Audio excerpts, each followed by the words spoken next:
देखो थर्मोडायनेमिक्स के अंदर हमने बेटा इसको 3 पार्ट में तोड़ेंगे।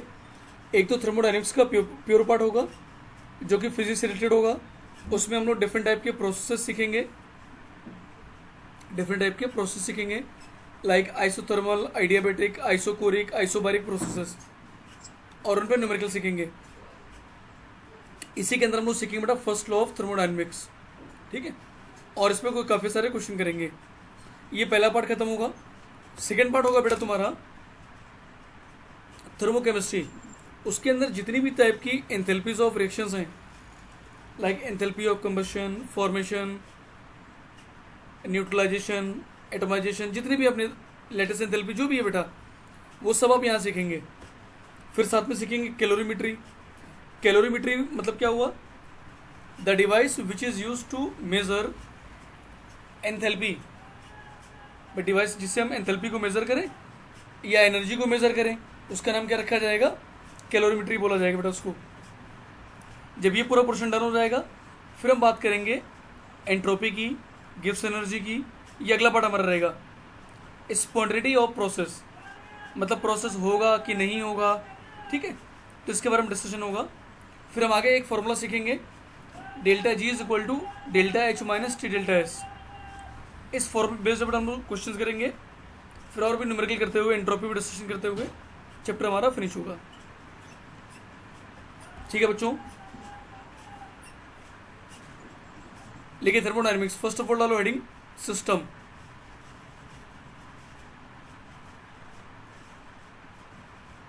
लिखिए part of the universe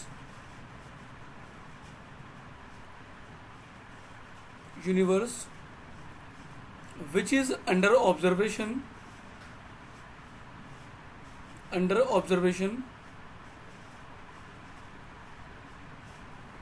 is known as system. Part of the universe which is under observation is known as system. ठीक है, लिख ले सभी ने। नेक्स्ट को बेटा सराउंड। अच्छा, सिस्टम का मतलब क्या हुआ? देखिए सिस्टम का मतलब क्या हुआ, जैसे कि मान लो आप जिस घर में रह रहे हैं, एक घर है बेटा, ये क्लासरूम अपनी मान लेते, ठीक है, ये क्लासरूम अपनी है। तो क्लासरूम के अंदर जो भी चीज़ें हो रही होंगी वो हमारे लिए सिस्टम होगा। क्लासरूम के जस्ट बाहर की चीज़ें हमारे लिए क्या होंगी? सराउंडिंग, ठीक है। जैसे मान लो क्लासरूम हमारी किसी बिल्डिंग के अंदर होगी, तो उस बिल्डिंग को पूरे को एज ए सिस्टम मान लें, तो बिल्डिंग के जस्ट बाहर हमारे लिए सराउंडिंग हो जाएगा और बिल्डिंग के अंदर हमारे लिए क्या है? सिस्टम। जैसे दिल्ली मान लें, as a whole Delhi system ले लें कि दिल्ली के बारे में स्टडी करनी है, तो दिल्ली हमारे लिए बेटा क्या होगा? सिस्टम हो जाएगा, और दिल्ली के बाहर की चीज़ें क्या होंगी? सराउंडिंग हमारे लिए हो जाएंगी बेटा। तो जिस भी चीज़ का ऑब्जर्वेशन हम लोग करेंगे वो हमारे लिए सिस्टम बनेगा, और बाकी सारी चीज़ें क्या बन जाएंगी? सराउंडिंग्स बन जाएंगी तुम्हारी। नेक्स्ट है बच्चों,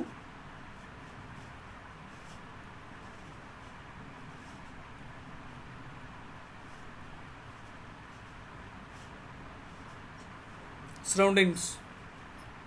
लिखिए part of the universe other than system, part of the universe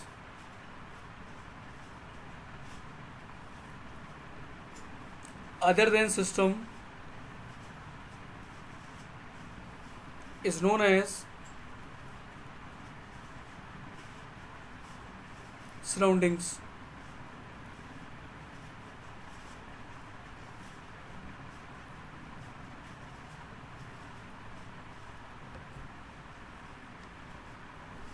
लिखिए there are different types.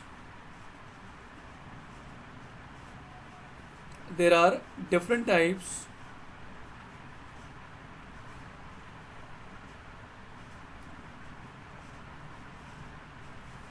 बेटा। फर्स्ट ऑफ ऑल लिखो open system,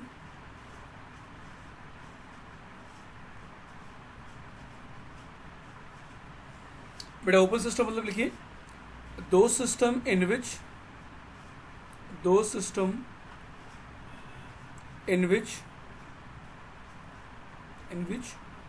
both energy and mass exchange with the surrounding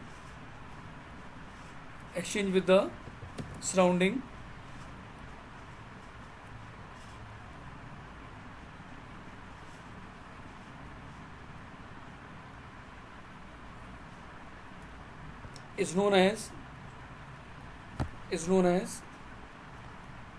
open system. देखिए इसमें क्या होता है, जैसे मान लीजिए बेटा कंटेनर हम ले लें,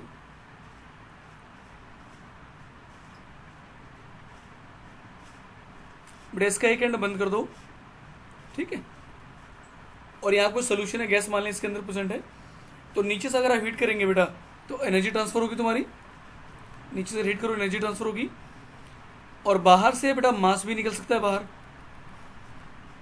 तो इसीलिए यहाँ पर डेल्टा एम ज़ीरो नहीं है और डेल्टा एच भी ज़ीरो नहीं है। डेल्टा एच का मतलब चेंज इन एनर्जी, मतलब चेंज इन एनर्जी होगा। Delta M not equal to zero मतलब क्या हुआ, मास का चेंज भी होगा। डेल्टा एम अगर ज़ीरो कर दें इसका मतलब मास चेंज नहीं हो रहा है, इंटरचेंज नहीं हो रहा है। डेल्टा एच अगर हम ज़ीरो कर दें इसका मतलब एनर्जी एक्सचेंज नहीं हो रही है। इसका बेटा सबसे बढ़िया एग्जांपल लेना है तो घर में देखा होगा अपने चाय बनती है ना, चाय बनती है, पानी गर्म होता है, कुछ भी काम हो रहा है ओपन कंटेनर में, तो नीचे से एनर्जी प्रोवाइड करते हैं। तो जो कंटेनर स्टील का अगर है, लोहे का अगर हमारा कंटेनर है, एल्युमिनियम का है, तो एनर्जी बेटा वाटर को मिलती है, जो सब्सटेंस है वो उसको मिलेगी, तो गर्म हो जाएगा बढ़िया से, खाना बनता हमारा है। और अगर कंटेनर ओपन है तो वेपराइजेशन भी हो रहा होता है, वाटर जो वेपर फॉर्म बन के बाहर निकल भी रहा होता है। तो यहाँ पर मास भी एक्सचेंज हो रही है होता है और एनर्जी भी एक्सचेंज हो रही होती है।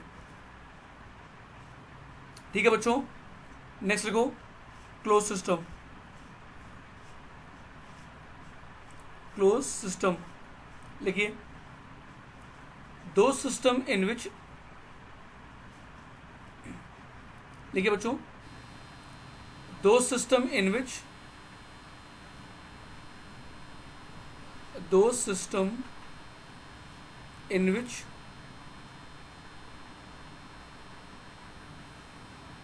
mass can,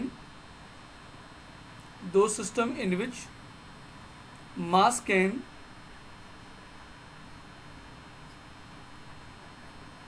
ये mass can not exchange with surrounding, exchange with surrounding,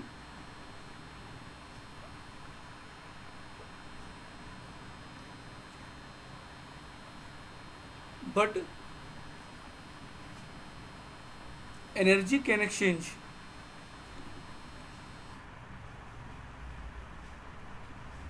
is known as closed system। ठीक है बच्चों, इसमें अगर हम देखें इसको ध्यान से, बेटा कंटेनर ले लें, इसमें बोथ साइड क्लोज कर दें बेटा,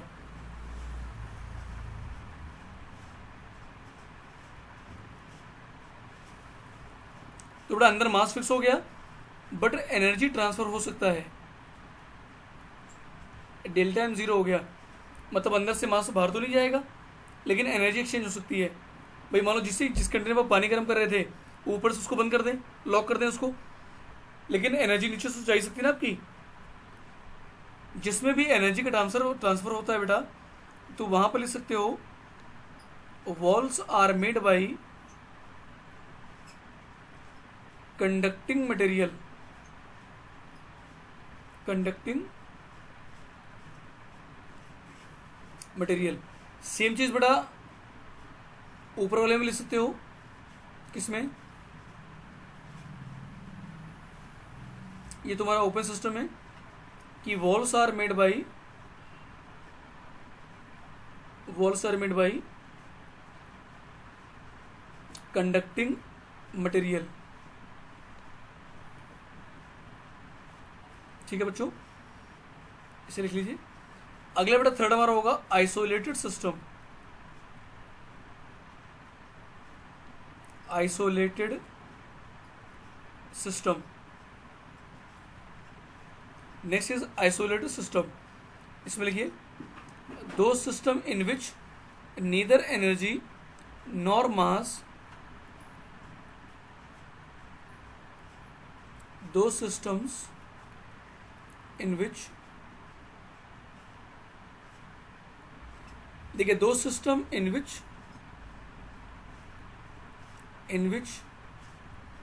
neither energy nor mass exchange with the surrounding, बेटा ना तो एनर्जी एक्सचेंज होगी ना ही मास एक्सचेंज होगा with the surroundings, known as isolated system। जैसे बेटा आपने देखा होगा ना कि जिसमें हम लोग कई बार चाय रखते हैं, गर्म पानी रखते हैं कंटेनर्स में, थर्मस फ्लास्क। हाँ, तो उसमें बेटा ना तो एनर्जी एक्सचेंज होती है ना ही मास एक्सचेंज होता है। बेटा इसमें डेल्टा एम बी ज़ीरो होता है और डेल्टा एच बी ज़ीरो होगा, मतलब कोई भी इंटरचेंज नहीं हो रहे होते हैं। तो यहां पर लिख सकते हैं walls are made by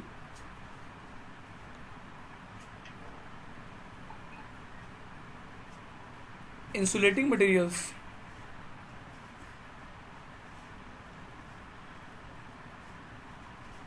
walls are made by insulating materials। zeroth law of thermodynamics,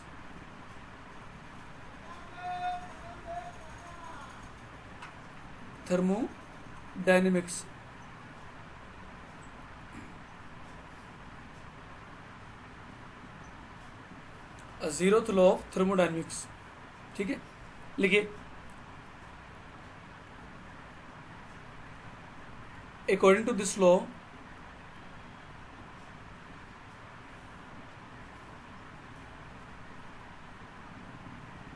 when two systems are in thermodynamic equilibrium,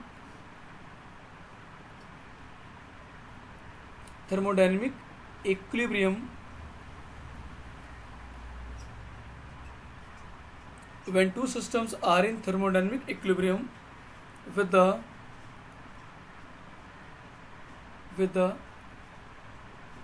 other third system,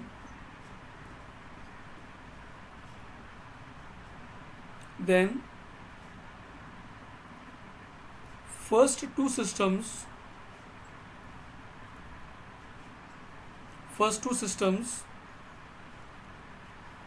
will also be in thermodynamic equilibrium।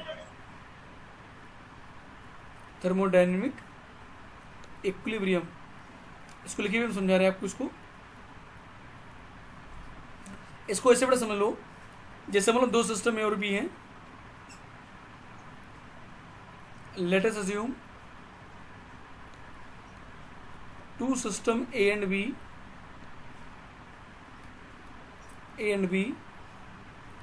Are in thermodynamic equilibrium.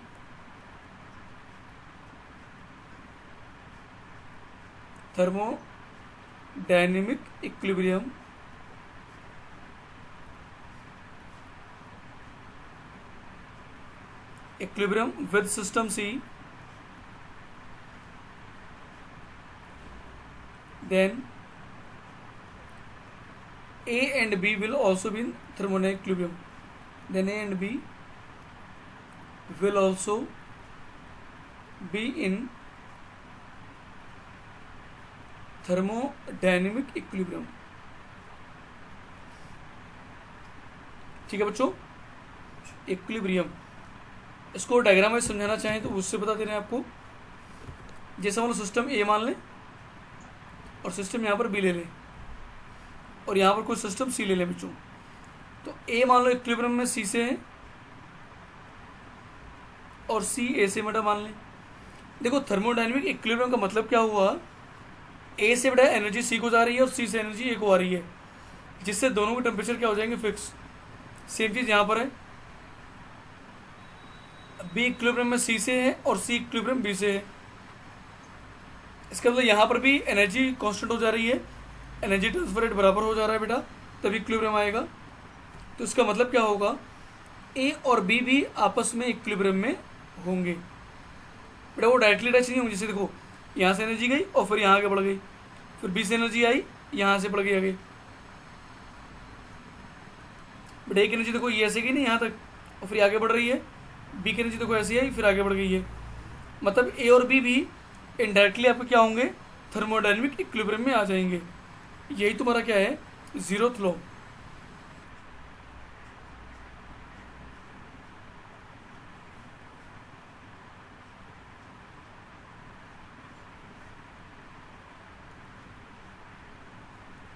First law of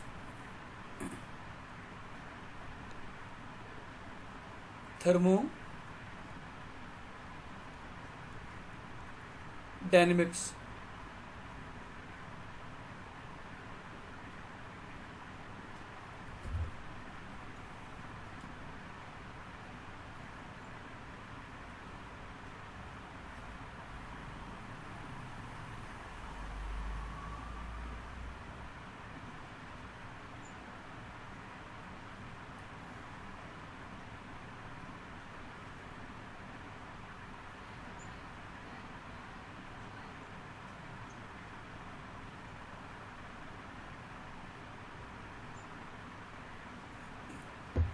आगे बढ़ रहे हैं बच्चों, लेकिन यहाँ पर according to this law, ये सभी को पता होगा वैसे तो, according to this law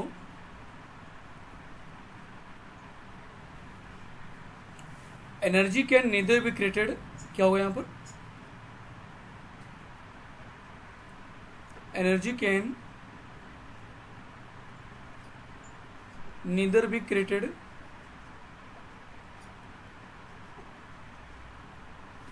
nor can be destroyed।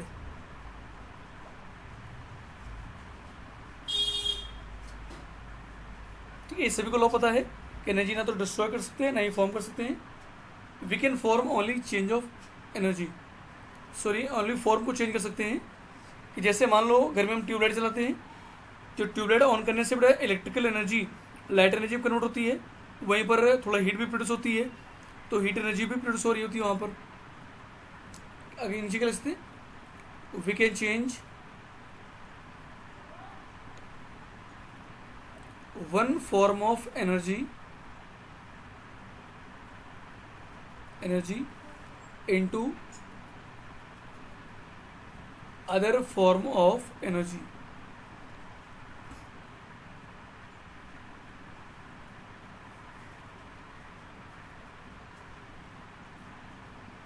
One form of energy can into other form of energy, we can convert it. अब यहाँ पर देखिए बच्चों, तो हमारे पास एक फॉर्मूला होता है delta U is equal to delta Q plus delta W. जैसे बेटा मान लो तुम्हारे पास कोई सिस्टम है, ठीक है, तो सिस्टम में एनर्जी दी जाएगी और वो क्या होगी, डेल्टा क्यू की एनर्जी होती है। तो डेल्टा क्यू एनर्जी दी तो फर्स्ट ऑफ ऑल सिस्टम की इंटरनल एनर्जी कुछ चेंज होती है। यू तुम्हारा सिंबल होता है इंटरनल एनर्जी का।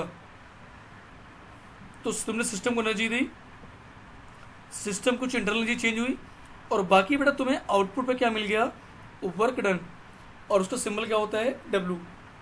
तो इसी के हिसाब से इस फॉर्मूले को एडजस्ट किया गया है। तो हमारा फॉर्मूला क्या होना चाहिए, सुन लो ध्यान से, delta Q is equal to delta U plus delta W होना चाहिए। होना क्या चाहिए, देखो इधर delta Q is equal to delta U plus delta W होना चाहिए। लेकिन हमने इस डेल्टा डब्ल्यू को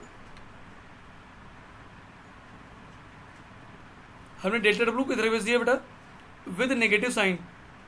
तो डेल्टा डब्ल्यू भी हमारा नेगेटिव साइन के साथ में आएगा। फिजिक्स में आप ये वाला फॉर्मूला यूज़ करेंगे, delta Q is equal to delta U plus delta W.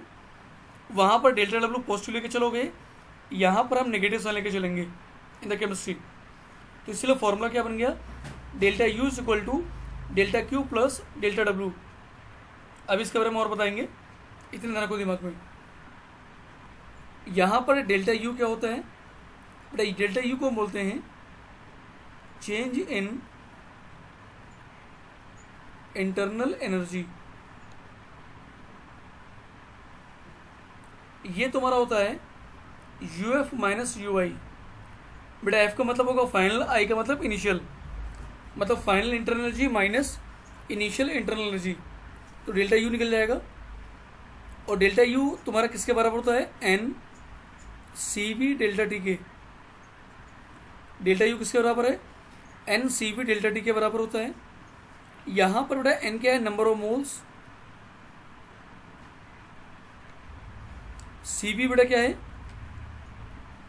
Specific heat capacity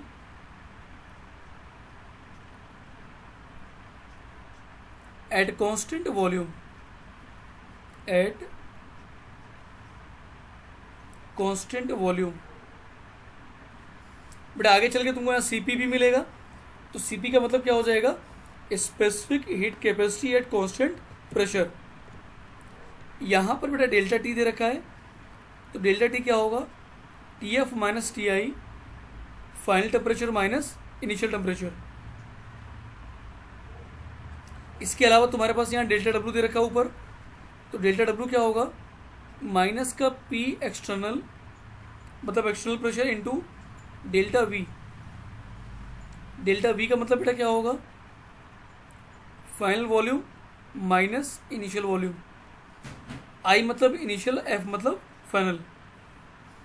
delta Q है बेटा, या कई बार तुम्हें क्यू भी मिलेगा, इसका मतलब क्या होगा, हीट, हीट एक्सचेंज। बेटा सिंपली हीट बोल दो या हीट एक्सचेंज बोल दो, चलेगा दोनों। मतलब सिस्टम में एनर्जी या तो आ रही है या फिर जा रही है, उसी को हम डेल्टा क्यू बोलते हैं बेटा।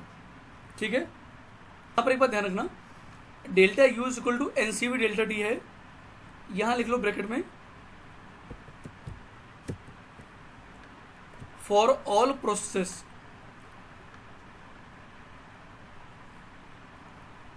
सारे प्रोसेस के लिए डेल्टा यू तुम्हारा क्या होगा, एनसीवी डेल्टा टी के बराबर ही रहेगा। हम लोग बात कर रहे हैं कैलकुलेशन फॉर वर्क डन की, तो यहां पर दो पिस्टन बनाएंगे,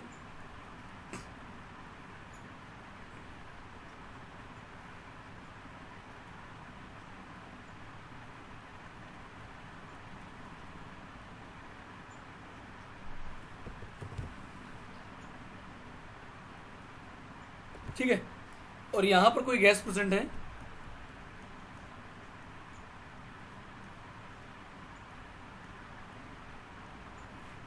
ये भी डिस्टेंस हम मान लेते हैं एक्सआई ले लें। अब बेटा क्या किया गया, अंदर कोई वॉल्यूम है, इसको वी आई मान लेते हैं, इनिशियल वॉल्यूम बेटा इसको मान लिया वी आई, और क्रॉस सेक्शनल एरिया बेटा मान लेते हैं ए। क्रॉस सेक्शनल एरिया तुम्हारा कैपिटल ए है। अब बेटा क्या किया, ऊपर से प्रेशर को अप्लाई किया, इसी को बोलेंगे एक्सटर्नल प्रेशर। तो यहां पर क्या लिखेंगे,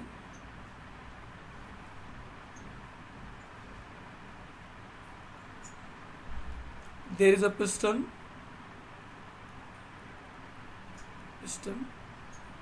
on which P external is applied and volume decreases.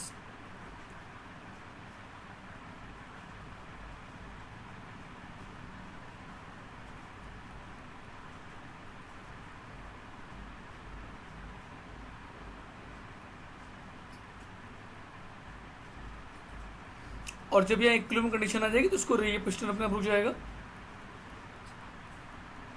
और यहाँ पर ये डिस्टेंस कितनी बेटा मान लें, एक्स एफ मान लेते हैं, फाइनल हेड ये हो गई, और अंदर वॉल्यूम कितना हो जाएगा, वी एफ।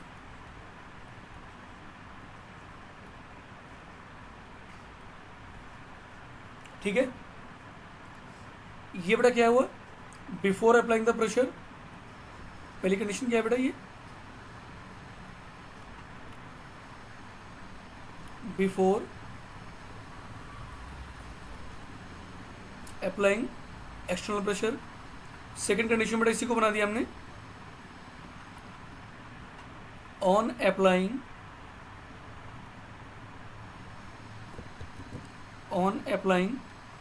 एक्सटर्नल प्रेशर, ये तुम्हारा हो गया यहाँ पर।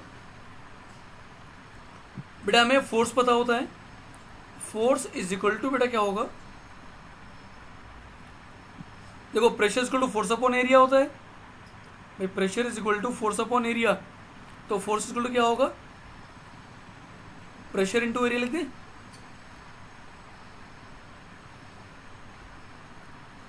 तो बेटा प्रेशर कितना है, पी एक्सटर्नल लगा रखा है बेटा हमने, एरिया ऑफ क्रॉस सेक्शन कितना है, कैपिटल ए है, तो फोर्स का बेटा फॉर्मूला हमारा क्या आ गया, P external into capital A. अब देखिए यहाँ पर बेटा वर्क अगर आपको निकालना हो तो क्या लिखते हो, फोर्स इंटू डिस्प्लेसमेंट, है या ना। तो यहाँ पर बच्चों हम लिखेंगे वर्क डन और सिंबल लेंगे डेल्टा डब्ल्यू, और ये किसके लिए हो जाएगा बेटा, force into displacement.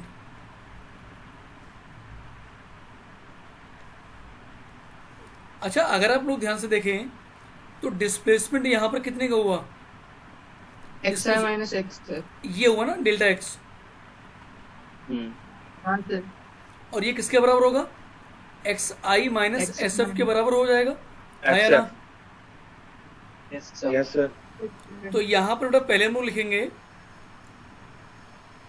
P external into ए और फिर लिखेंगे डेल्टा एक्स।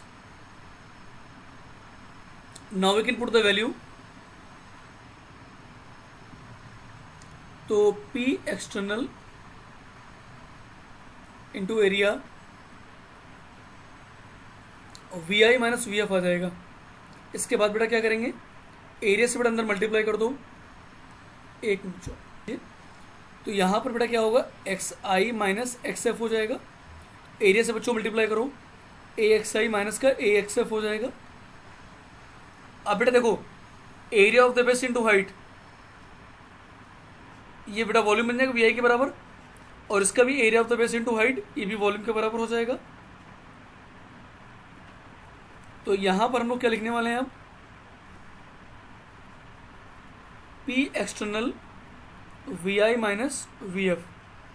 अब बच्चों एक काम ही करो, माइनस साइन कॉमन ले लो भाई, हमने बोला था माइनस कॉमन लेंगे हम, तो पी एक्सटर्नल अंदर बेटा लिखोगे वी एफ माइनस का वी आई, और इसी को हम क्या बोलेंगे बच्चों, डेल्टा वी, तो माइनस का P external into delta we, ये फॉर्मूला बन गया हमारा, और ये किसके लिए है बेटा, डेल्टा डब्ल्यू के लिए।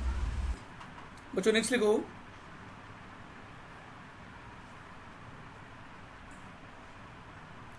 कैलकुलेशन हो गया, लिखो sign convention for work done, sign convention for work done,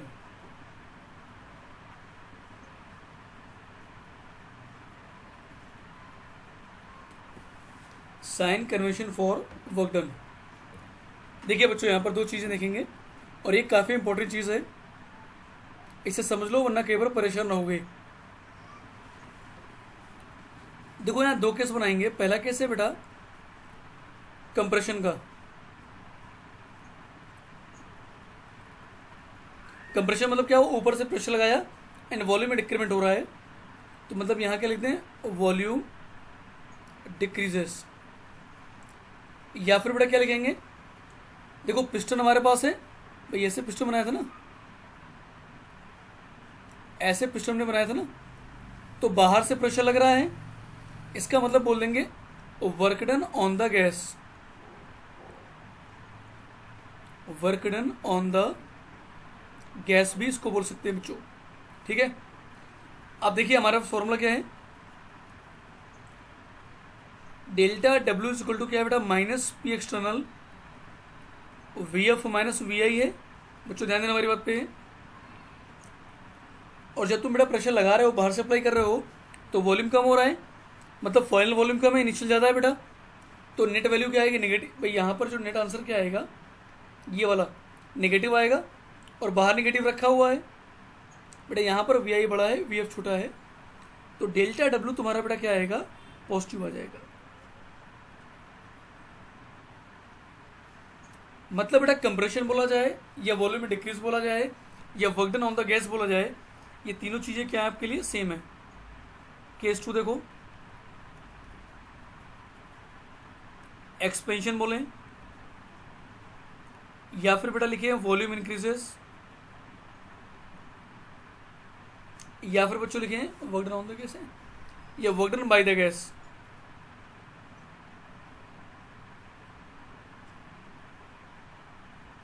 तो work done by the gas से बेटा क्या होगा, एक्सपेंशन होगा, तुम्हारा वॉल्यूम बढ़ रहा होगा, तो डेल्टा डब्ल्यू बेटा वहां पर क्या आ जाएगा, नेगेटिव आ जाएगा, क्योंकि इनिशियल वॉल्यूम बेटा कम होगा और फाइनल ज़्यादा होगा। तो देखो ये ज़्यादा माइनस कम, तो आंसर पॉजिटिव आया और बाहर नेगेटिव रखा हुआ है, तो नेट आंसर बच्चों क्या हो जाएगा, नेगेटिव आ जाएगा। लिख लीजिए इसको, different methods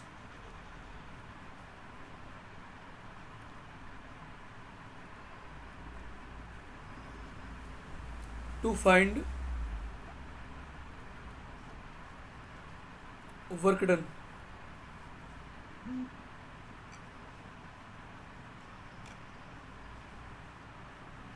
Different methods to find work done।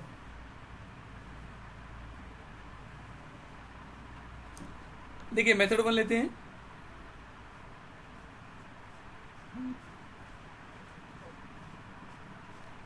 By first law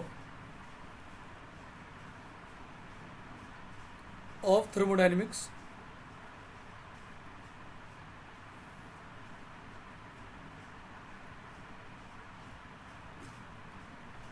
देखिए बच्चों इसमें क्या होगा, डेल्टा यू इक्वल टू हमारे पास है delta Q plus delta W.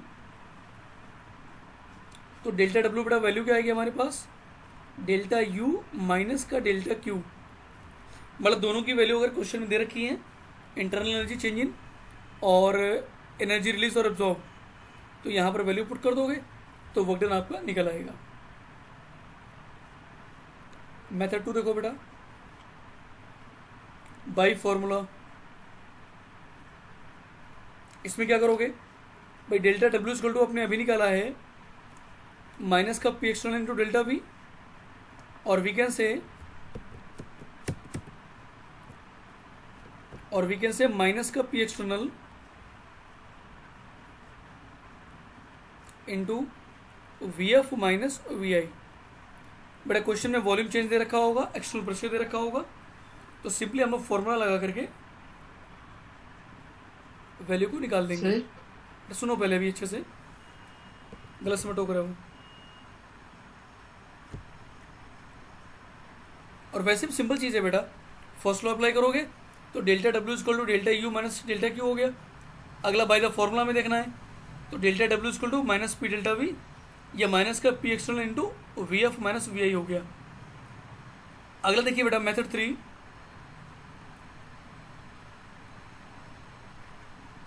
Bye integration.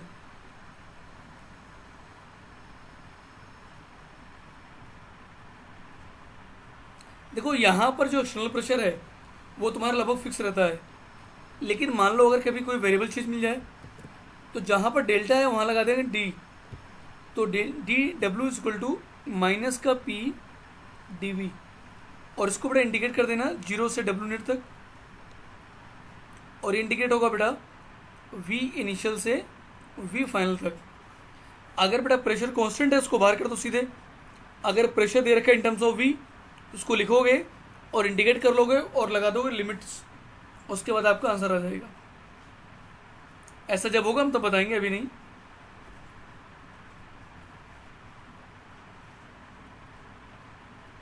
अगला बच्चों देखो मेथड 4,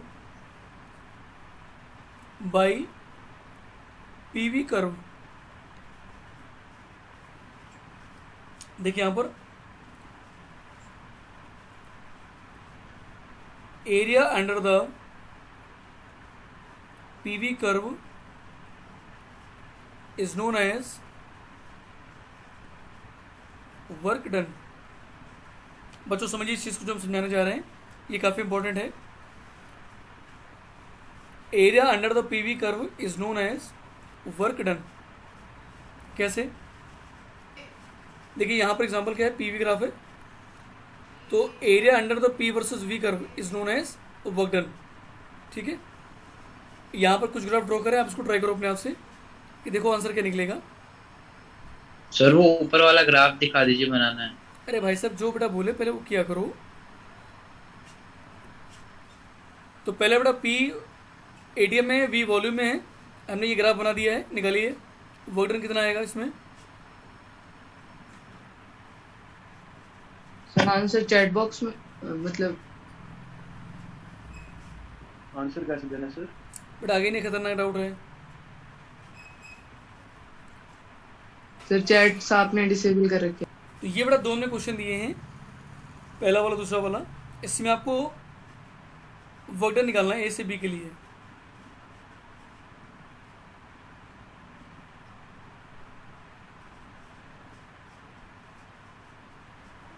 देखिए बच्चों, बेटा अभी हमने सिखाया आपको area under the P versus V curve will give the value of work done. तो पी वी कर्व का जो एरिया होगा सीधे सीधे वो यहाँ से वर्क डन निकाल दो ऐसे। तो बेटा एरिया देखो रेक्टेंगल बन गया ना पूरा तुम्हारा ये, तो डेल्टा डब्ल्यू देखो कितना आएगा, ये बेटा कितना हो गया, ये 2 हो जाएगा, 2 और ये वर्टिकल की हाइट कितनी हो गई, 10 हो गई, 10। तो आंसर हो जाएगा 20 एटीएम लीटर। क्या हो जाएगा, 20 एटीएम लीटर। अब बात यही सर, ये प्लस माइनस कैसे लगाएंगे हम? तो अगर आप देखिए बेटा ए से बी में वॉल्यूम बढ़ रहा है ना, एरो देखो कैसे लगा हुआ है बेटा, एरो को देख के डिसाइड करेंगे आप। एरो यहाँ पर बढ़ रहा है ना, कि पहले 2 लीटर था अब 4 लीटर हो गया, मतलब ये क्या हो गया, एक्सपेंशन वाला केस। कौन सा केस हुआ, एक्सपेंशन। Volume expansion. और एक्सपेंशन में वोल्टेज पॉजिटिव होगा कि नेगेटिव होगा बच्चों, नेगेटिव। नेगेटिव नेगेटिव नेगेटिव लगा दो नेगेटिव होगा सर। ठीक है, नेगेटिव बेटा। अगला देखिए, जो हमने वर्टिकल लाइन खींची हुई है, यहाँ पर वॉल्यूम बढ़ रहा है घट रहा है, कुछ भी नहीं हो रहा है सेम है। प्रेशर इंक्रीज हो रहा है, कांस्टेंट है। प्रेशर इंक्रीज हो रहा है। बेटा। यहाँ पर वोल्टेज तुम्हारा क्या आएगा, 0। सर एरिया ही बाउंड नहीं कर रहा। एरिया निकलेगा ही नहीं ना, तो डेल्टा हाँ, वी तुम्हारा 0 हो गया, और डेल्टा वी 0 मतलब वोल्टेज 0 हो गया। बस ये आंसर आ गया सीधे आपका। बेटा इसमें थर्ड क्वेश्चन होगा,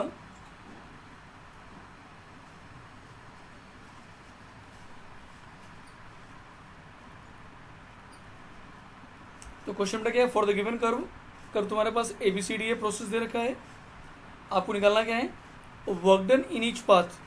ABCD अलग अलग निकालना है सबको, पहले AB निकालो, फिर BC निकालो, फिर CD निकालो, फिर DA निकालो, और उसके बाद में करना क्या है, टोटल वर्क डन या net work done for the complete process.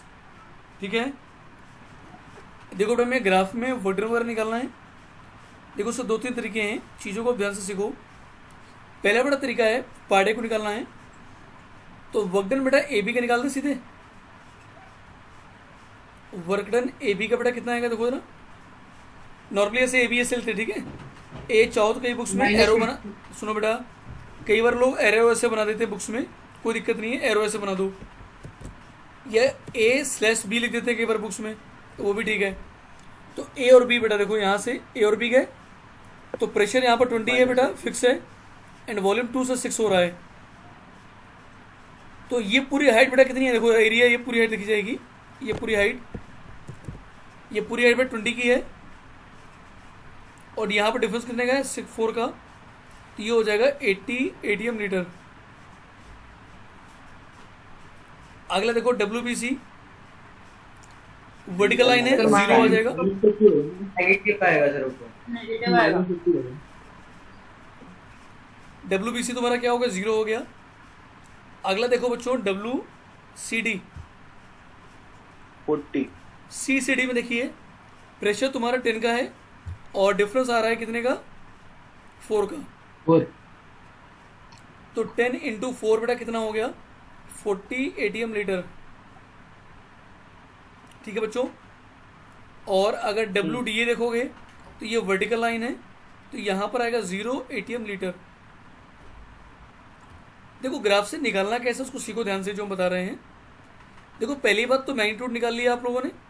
अब देखो साइन कन्वेंशन देख लो, ए और बी में एक्सपेंशन हो रहा है बेटा, एक्सपेंशन में वर्क डन नेगेटिव आएगा। सी डी में वर्क कंप्रेशन हो रहा है तो वर्क डन पॉजिटिव आएगा। तो उसके बाद प्लस और माइनस ऐसे लगा दो आप, प्लस और माइनस को ऐसे अप्लाई कर दीजिए आप। अब देखिए टोटल वर्क डन निकालना है, तो डेल्टा डब्ल्यू टोटल अगर निकालना है बेटा तो सभी का सम कर दो। तो W A B plus W B C plus W C D plus W D A, तो -80 प्लस 0 प्लस का 40 प्लस का 0, तो बेटा आंसर आएगा माइनस का 40 एटीएम लीटर। बेटा इस तरीके से करोगे तो कभी भी आप प्लस माइनस में नहीं फंसोगे, कभी कंफ्यूजन नहीं होने वाली। देखो मेथड 2 दिखाओ टोटल एरिया निकालने के लिए। देखो बेटा ऊपर वाले से कर एरिया निकालोगे तो ये पूरा आएगा ना यहाँ तक इससे, ठीक है। और सीडी का एरिया निकालोगे तो क्या होगा, नीचे वाला आएगा यूं। तो ये दोनों एरिया कट गए ना आपस में, तो बचा कितना, केवल जो रेक्टेंगल बेटा बचा हुआ है वही तो तुम्हारा बच रहा है मिलनी है या ना, केवल जो रेक्टेंगल है वही एरिया यस बच रहा है। सर। तो अगर आप ये हाइट देखो कितनी है बेटा, ये वाली हाइट 10 की है 10 और ये कितने की है 4 बेटा, नीचे 4 की है। 4 तो 10 इंटू 4 कितना हो गया, 40 हो गया। 40 अब बात यह है कि प्लस माइनस कैसे देखोगे, तो जो ऊपर वाला ग्राफ है बेटा उसका एरो बस देख लो, क्योंकि नीचे वाला तो कटेगी अपने आप। तो ऊपर वाले ग्राफ का डायरेक्शन क्या है बेटा, एक्सपेंशन शो कर रहा है, नेगेटिव वाला। नेगेटिव आंसर आ गया। तो यहाँ पर डेल्टा डब्ल्यू बेटा टोटल क्या आएगा, उसको बोल देना एरिया ऑफ रेक्टेंगल।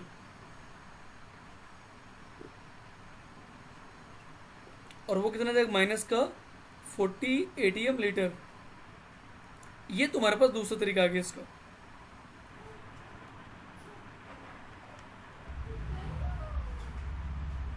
तो अभी सर्च कर रहा हूँ उसका एलिप्स का। करो उसे। अब देखिए यहाँ पर फोर्थ एग्जांपल है,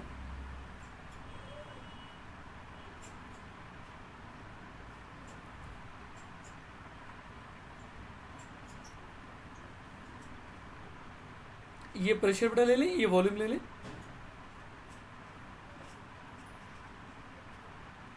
ये बेटा इलिप्स मान लीजिएगा, ठीक है।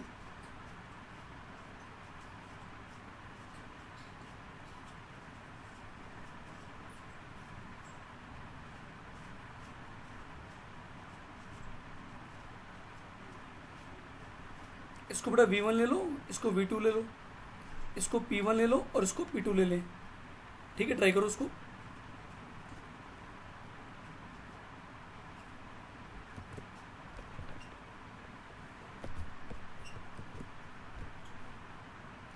देखिए बच्चों, तो यहाँ पर वर्क डन जो निकालेंगे बेटा दैट इज इक्वल टू होता है पाई A इंटू बी होता है।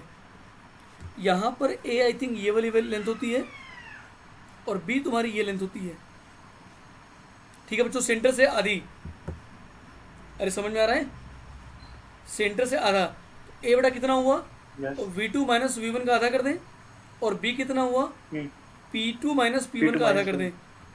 तो हमारा फॉर्मूला क्या बन जाएगा, पाई V2 minus V1 by 2 into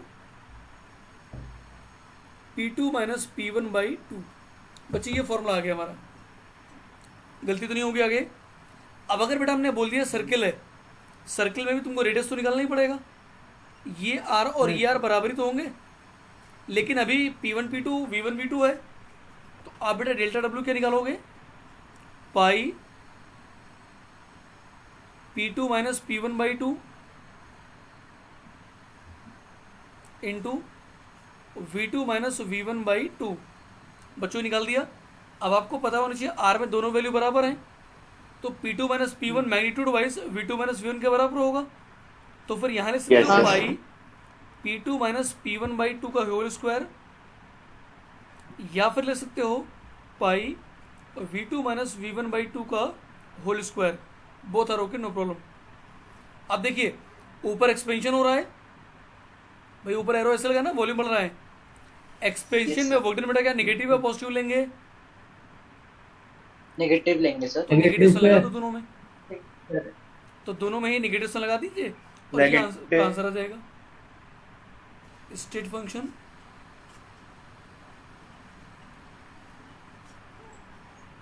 and path function है, सेल बेटा पहले and path function.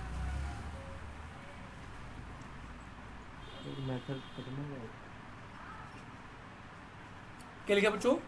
State function और दूसरा क्या लिख लें? Path function. तो पहले बेटा हम बात करेंगे स्टेट फंक्शन के बारे में, उसके बाद हम बात करेंगे पाथ फंक्शन के बारे में। तो इसके बेटा अंदर हेडिंग डाल दो state function.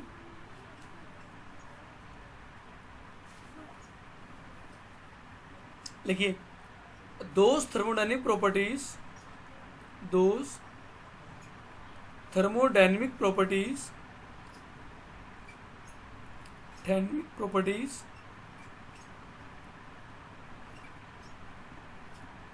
which depend upon initial and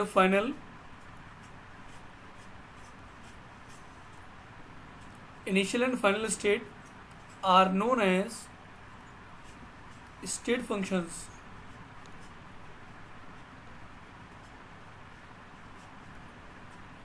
example बेटा देखिए, internal energy, enthalpy, temperature,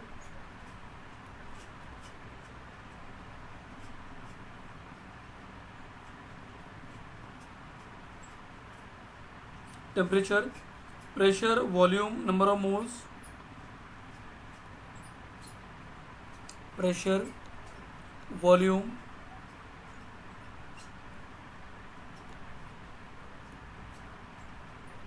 number of moles etcetera. But example आपको और मिले तो और इसमें पढ़ा लीजिएगा, छोड़ना मत। अगला हुआ path function.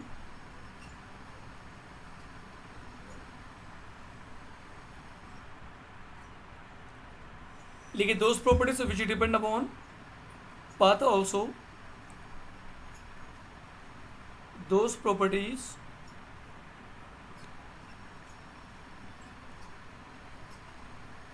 which depend upon path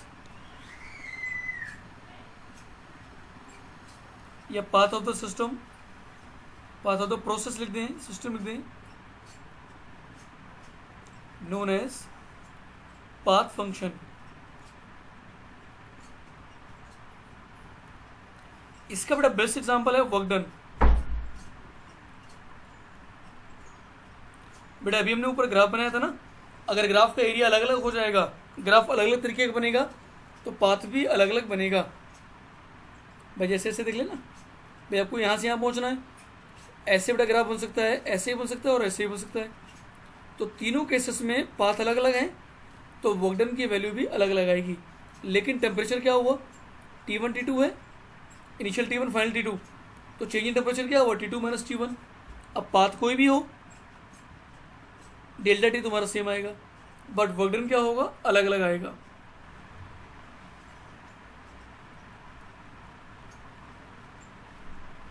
extensive and intensive properties.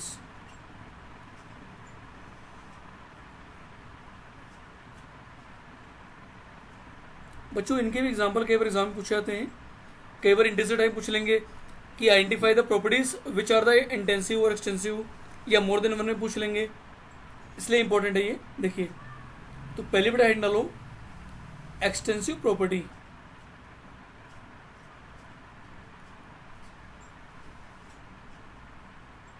लिखिए बच्चों,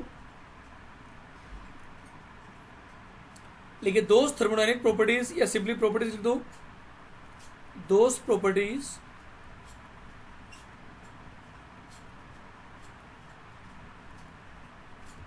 which depend upon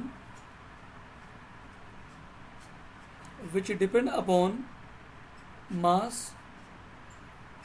are known as extensive properties। Example देखिए बच्चों एक्सटेंसिव प्रॉपर्टीज के, जैसे बेटा मास, वॉल्यूम, इंटरनल एनर्जी,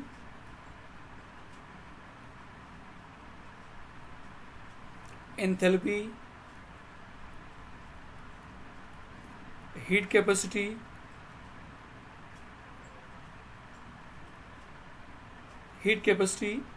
ठीक है, एटसेट्रा।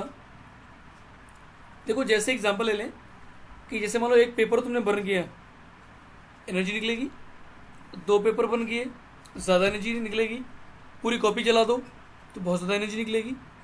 तो बेटा मास जैसे जैसे आप बढ़ाओगे तो loss of energy will increase. Enthalpy को बोल सकते हैं, एनर्जी बोल दें, हीट बोल दें। तो ये बेटा क्या होगा, एक्सटेंसिव प्रॉपर्टीज।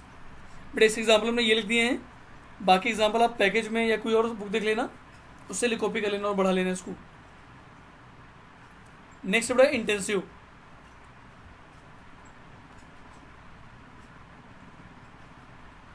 इंटेंसिव प्रॉपर्टीज लिखिए बच्चों, दोज प्रॉपर्टीज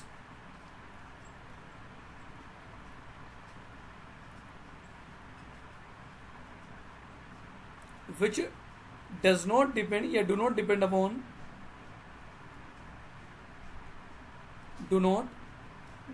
upon mass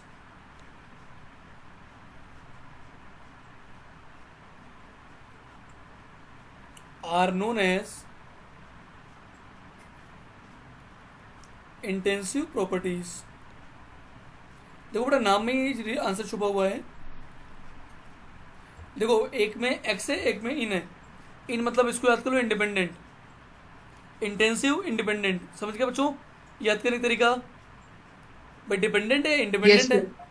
तो इंटेंसिव मतलब इंडिपेंडेंट, ऐसे याद कर लो किसी को, वरना कई बार कंफ्यूज होता है आप लोग कि किस में मास कांस्टेंट है, मतलब किस में मास वेरी कर रहा नहीं कर रहा, वो दिक्कत आती है। तो इंटेंसिव मतलब सर इंडिपेंडेंट। एग्जांपल बताओ। नहीं हम बता रहे बेटा अभी। इंटेंसिव मतलब इंडिपेंडेंट। इसी में एग्जाम्पल होंगे तुम्हारे डेंसिटी। बेटा डेंसिटी में मास अपन वॉल्यूम होता है, लेकिन अगर मास कम कर दोगे तो वॉल्यूम भी कम हो जाएगा और रेशियो भी कम होगा बेटा। तो डेंसिटी तुम्हारी इंडिपेंडेंट होती है मास से। Density, temperature, molarity, specific heat, अरे बच्चों रुक जाओ पहले लिनो हमको जो आता है, प्रेशर। तो इंटेंसिव में और एग्जाम्पल क्या ऐड किए बेटा, specific heat, surface tension, melting point, boiling point, refractive index, concentration. देखो एग्जाम में जैसे मान लो हमें क्वेश्चन बनाना है तो हम क्या करेंगे, ये सारी प्रॉपर्टीज लिख देंगे एंड पूछ लेंगे how many are the intensive properties. तो इंटेंसिव अगर तुम्हें याद है तो काउंटिंग करके बोलो भाई 4 हैं, 5 है, 6 हैं, उसका आंसर दे दोगे। अगर वैल्यू बेटा नहीं याद है आपको तो वहां पर मामला फंस जाएगा आपका। सर मोलर एंट्रोपी भी दिया हुआ है।